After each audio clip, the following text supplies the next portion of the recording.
I was wrong about Gravik. While reviewing episode 1, I talked about how I did not think Gravik was, a villain that was present. I don't think he was threatening enough. I don't think his motivation was clear. I didn't feel his presence within the show. But by now, this episode, especially with this episode, this is when now I'm feeling the weight of Gravik now take hold of this show.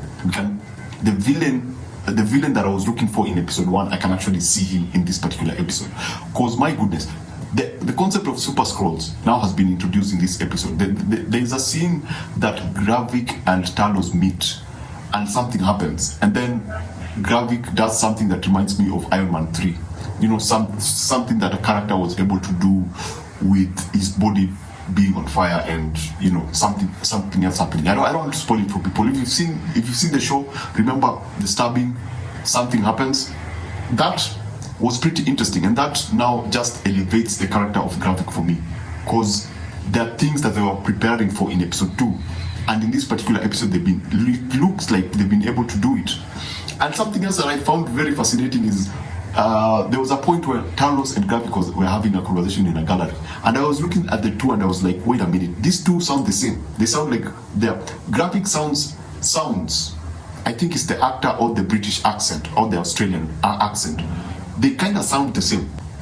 Talos sounds like an older version of Gravik, and Gravik sounds like a younger version of Talos. The show takes a very dark twist. I think this is so far one of the darkest Marvel shows that I've seen, because it elevates. Something happens to Emilia Clarke. I didn't see that coming. I thought they wouldn't take it there, but again they took it there, like they have been consistently doing with episode 1 and 2. And it was a shock. I don't know where they're going to take it again. We get to learn more about my goodness, Nick Fury's affair with this woman and her role and what happened after Nick left, because he spent a lot of time in the space station.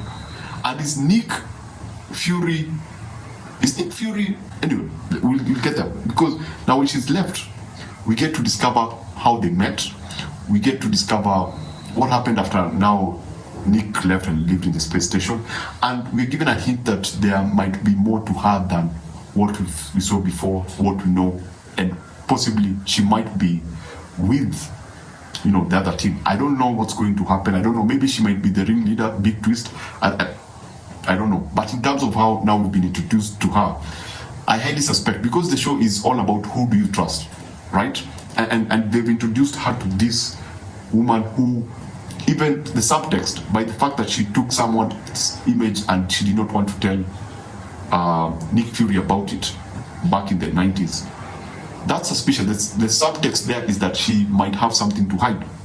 And for me, I feel that she might be the extra layer that is needed to create now that those dark Skrulls network might be elevated by the idea of her being more than what we've seen. I love the interaction between Nick Fury and Talos, and that back and forth between the two.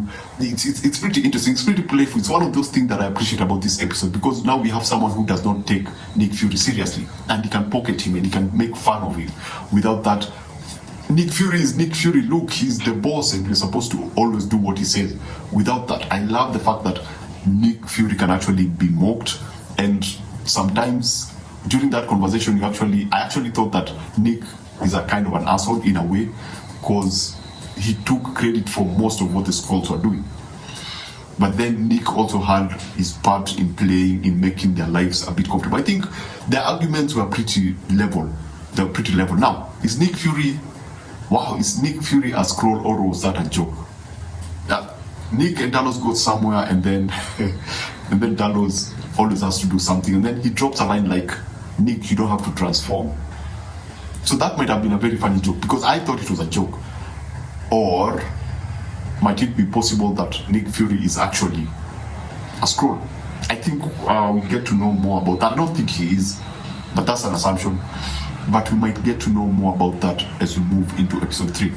Cliffhanger at the end, something dark really happens, and now we know that Gravik Gravik now can make super Skrulls.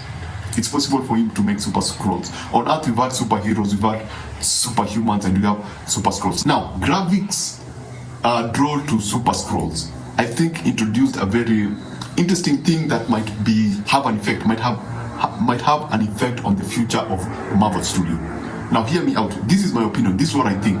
The Skrulls, Gravik was able to make a machine that mutates the Skrulls' DNA, and so now they can have superhuman abilities. Now with the X-Men movies coming in, I think this machine will play a part in the creation of mutants. I think Marvel is going to take a direction whereby mutants can actually be made. They will take the concept of mutation through this machine, that you can actually take. If this machine can actually create these Skrulls to have those particular abilities, then it means that it can also make humans have supernatural abilities. So you might end up having the X-Men come, rather than having these mutants who are born. I know that Kamala Khan introduced that, but you'll have also this group of mutants whereby a normal human being can go into this machine and come out with supernatural powers. That's what I think. I think with the way Marvel works, I think the idea of this machine being made could play a big part in the future of Marvel in terms of mutants.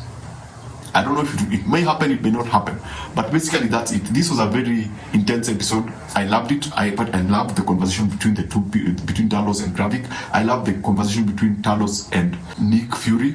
The small exchange it's always welcome. It's always funny. I love the fact that Nick Fury is not taken serious by everyone, and I particularly enjoyed Gravik as a villain in this particular episode because now he feels more threatening. He feels more unpredictable. He feels more, focused. There's a sense of now I can buy into the idea of what he wants to do. So basically that's it. I will give this a 4 out of 5 because it was a pretty solid episode. It's perhaps one of those dark episodes in terms of concept. I mean, Talos and Nick go on into this house whereby there's something that they're supposed to stop. But that for me was not interesting. The interesting thing is what they were doing when they were interrogating someone.